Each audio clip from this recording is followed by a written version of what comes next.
खुदावंद के ऐसी खूबसूरत और फातिमा नाम में मसीह यीशु में आप सबको सलाम, आप सबको सलाम। Hallelujah, hallelujah. आए हम रूह से भर जाए, आए हम खुदा के पास रूह से भर जाए। खुदा का रूह यहाँ पर मौजूद है, उसके रूह को लीजिए, उसके जलाल और उसकी वुसअत को लीजिए। हम कलाम और कलाम की उन बातों से भर जाए जो जिंदगी में बरकत का स्वभाव है, जो हमें इत्मीनान सुकून देती है। आए कलाम खुदा में से आज हम तिलावत करते हैं ज़बूर की किताब और ज़बूर नंबर 66 और इसकी 20 आयत को पढ़ेंगे। ज़बूर नंबर 66 ज़बूर है और इसकी 20 आयत यहाँ पर हम पढ़ेंगे। बड़े गौर से सुनिएगा। कलाम खुदा में ये रकम है, खुदा मुबारक हो जिसने ना तो मेरी दुआ को रद्द किया और ना अपनी शफ़क़त को मुझसे बाज रखा। आमीन। मैं तो फिर से पढ़ना चाहता हूँ, सुनिएगा। खुदावंद मुबारक हो जिसने ना तो मेरी दुआ को रद्द किया और ना अपनी शफ़क़त को मुझसे बाज किया। आमीन, आमीन। अब आपकी बारी है, आप सब इसी तरह आवाज होकर मेरे पीछे दोहराइएगा। खुदा मुबारक हो जिसने ना तो मेरी दुआ को रद्द किया और ना अपनी शफ़क़त को मुझसे बाज रखा। आमीन। आया खुदा की सलाह के लिए शोर करता है।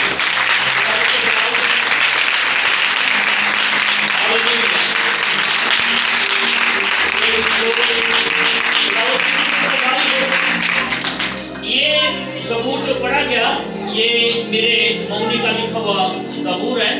ज़बूर नंबर 66 और इसकी 20 आयत को हमने पढ़ा।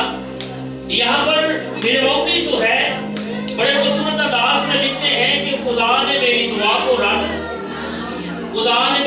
को रद्द ना किया। खुदा जो मेरी दुआओं अल्तजाम को सुनता है, उसने मेरी दुआ को रद्द जो है वो ना किया और ना अपनी शफ़क़त को मुझसे बाज रखा।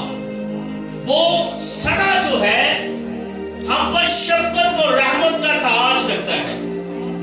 वो सदा हमें अपने जलाल से और अपने रूह से जो है वो बहाल करता है और हम उसके रूह से जो है बहाल किए जाते हैं।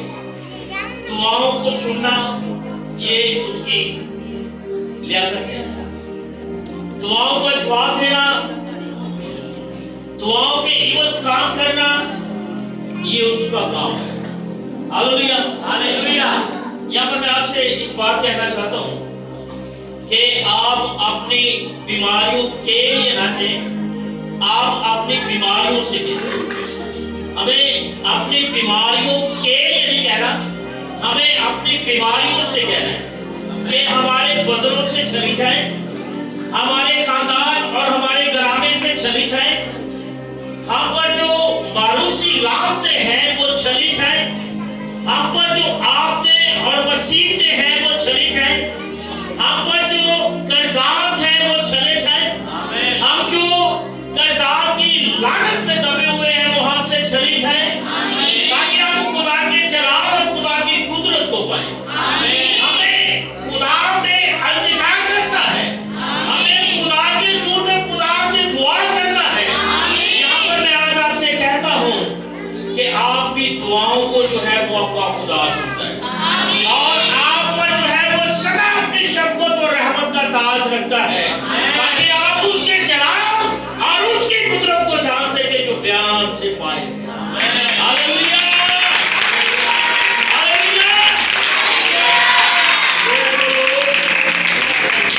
यहाँ पर सुनिएगा, इसकी सारा आयत में बड़ी खूबसूरत बात है। मैंने अपने मुंह से उसको पुकारा, मैंने अपने मुंह से उसको पुकारा, उसकी तमजीद मेरी ज़बान से हुई। अगर मैं बदी को अपने दिल में रखता तो खुदावंद मेरी ना सुनता, लेकिन खुदा ने यकीनन सुन लिया है। उसने मेरी दुआ की आवाज पर कान लगाया है। हालेलुया। आज हमने खुदा के सुर में कहा कि खुदा तू मेरी दुआ को सुन।